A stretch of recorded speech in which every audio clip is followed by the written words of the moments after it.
So good morning, everyone. I'm Joan. If you don't know me yet, I'm also known as Mark the drummer's wife. So we've been here for 2 years now at the end of this month, and we've been part of Life's Church ever since. So I've considered myself Christian as long as I can remember.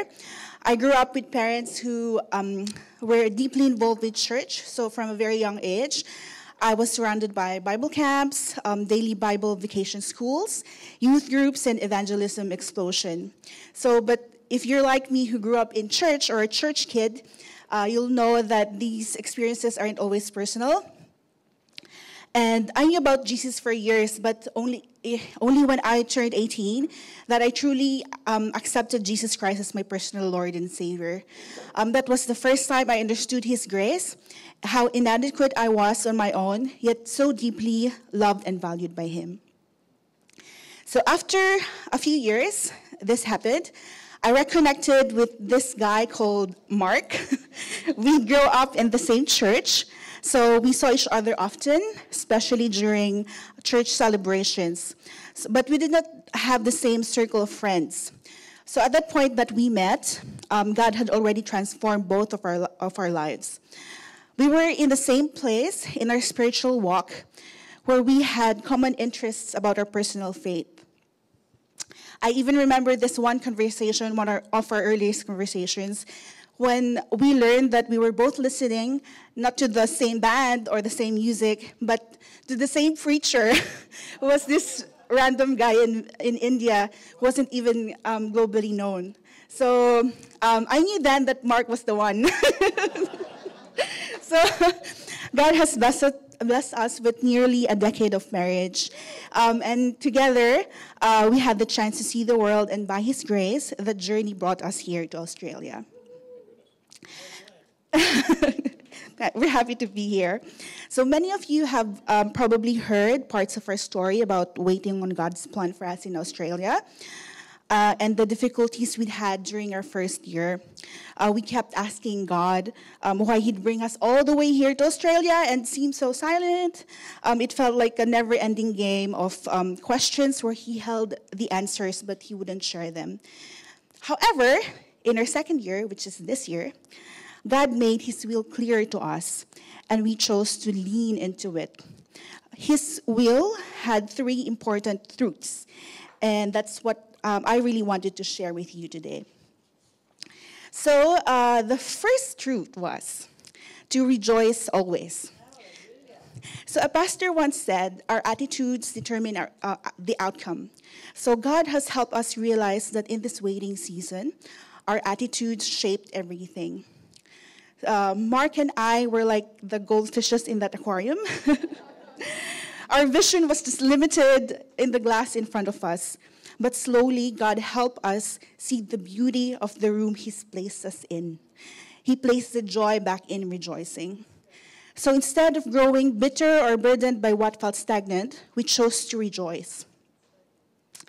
We rejoice in both big and small blessings, but most importantly, we rejoice with you, our Life Church family.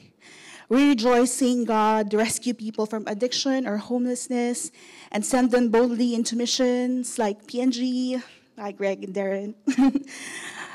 We rejoice when He restored families, mended marriages, healed relationships.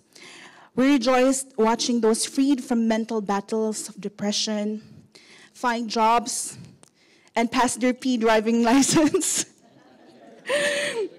We rejoice with you when someone discovered their identity. She's not here, but she chose to cut their long locks, beautiful locks, to donate in support of God's work in the community. We rejoice when God empowered people to strive forward despite the challenges in their lives. And even more so, we rejoice with you for those who wait on the Lord, even if full healing or restoration hasn't come yet, but they chose to celebrate life the way God wanted them to. We praise God for you always, in the small and in the big. And we saw how pea-sized our problems were. And instead of asking why God brought us here with no certainty of permanence, we now wonder, what if this is exactly where God wanted us, so he can show us who he really is? And in that we rejoice. As we stayed in this posture of praise, God taught us a second truth, which is to pray always. He shifted our prayers beyond our own needs and fears, turning our focus towards others. In the middle of our struggles, he opened doors for us to reconnect with old friends carrying burdens we haven't even seen before. Prayer became a bridge, letting us share their struggles and carry those burdens together. We began praying for others even while wrestling with our own worries. And in lifting their needs to God, we found him quietly lifting ours. And lastly, God taught us to be thankful always. At the beginning of this year, I started putting a sticky note on my computer writing Psalms chapter 40, verse 5. And as a reminder, which says, "O Lord my God, you have performed many wonders for us. Your plans for us are too numerous to list. You have no equal. If I tried to recite all your wonderful deeds, I would never come to the end of them." I wanted to remind myself as I start my day how generous God has been, not just to us here, but our families back home.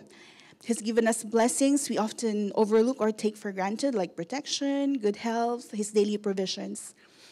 But just as the beggar, the blind man, the possessed woman, and the lame met Jesus in their time of need and received his miracle, we realize that struggle is often the soil where God's greatest work grows. So we learn to thank him, even in the challenges of the visa and in the waiting, the questions with no easy answers, because it's in these very places that we trust he will reveal his power and purpose. So what was his will for us? We found it in 1 Thessalonians 5:16-18, which says, "Rejoice always, pray continually, and give thanks in all circumstances, for this is God's will for you, for me, in Christ Jesus." And as we wait on the Lord, we chose to trust his heart. I'm reminded of Jesus when he was arrested to be nailed to the cross, saying he could ask his Father for an army of angels to rescue them, but he chose not to, so that God would be glorified and the scriptures would be fulfilled. So if our successes or staying here does not give him the glory, if his hand isn't holding us, we don't want that path.